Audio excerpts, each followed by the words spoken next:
Hey, what's going on, guys? It's Cheyenne here, and I am making this video to practice my speaking because my speaking coach has requested that I make at least one video per day. So let me get the camera right for you guys. Right there. Don't move, don't move. Let's go. All right, so for this video, I am going to talk about the mindset part of stuttering and the so for the mindset part on this video, I am specifically going to be talking about the iceberg effect, or the iceberg analogy, which was coined by Dr. Joseph Sheehan. And I'm not really going to talk about the history or about him or anything, but if you have been around the stuttering community long enough, you've heard about the iceberg. And let me pull up a picture of it really quick here for you guys so you can see. I mean, it's been done a number of times. And essentially, here's a little image of it right here. And essentially what it means is that the top of the iceberg reflects the stuttering. So what comes on the outside of the person's speaking experience. So the top is the part that is sticking above the water, and the same applies for the person who stutters.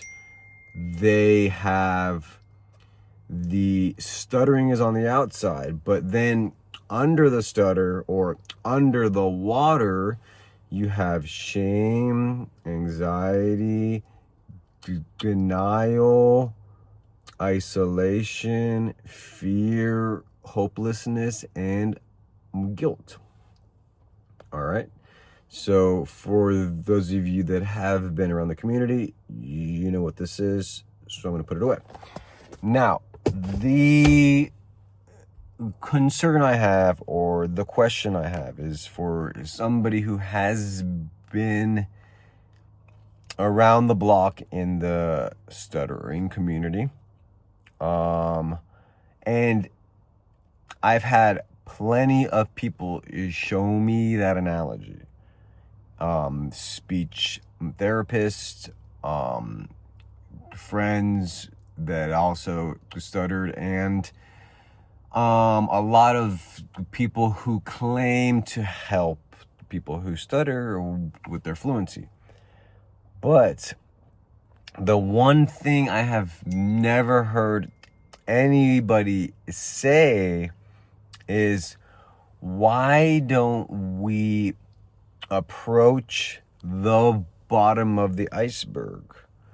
Whenever that I was in speech therapy or hired a speaking coach, we spent the entire time focusing on the speaking itself. And for me, being somebody who was a functional stutterer, I knew there was nothing wrong with my voice, because I could speak to my pets, or I could speak to a wall perfectly fine.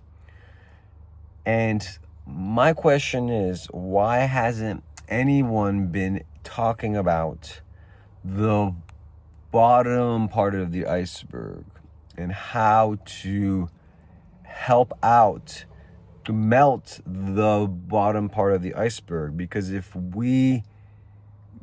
common sense tells me that if we work on the bottom part of the iceberg and we quote unquote melt it, then inherently the top of the iceberg, which is the stuttering and the fluency part, would inherently become better. Now, I'm not saying that you should not practice your speaking, But what I am saying is that if you are attempting to work on your speech and your fluency, and I'm just speaking to myself, make sure that you are attacking or working on the entire part of the iceberg. Because the part that sticks up is solely a consequence of everything else that's underneath. So that's my video for today. And now I'm going to go into the part of the video where I review my speaking. And I think for my speaking in this video was a little bit choppy, maybe a little bit more stuttery than normal. And I believe it's because I am talking about a topic that is very, we'll say, higher level of energy. Because for a lot of us that have this problem or that had this problem, speaking about it is probably the scariest thing in the world that we can do. So for me, it feels really awesome to just be able to talk about the big monster in the room, which is not really that big of a monster after all. So I will catch you guys in the next one. Peace.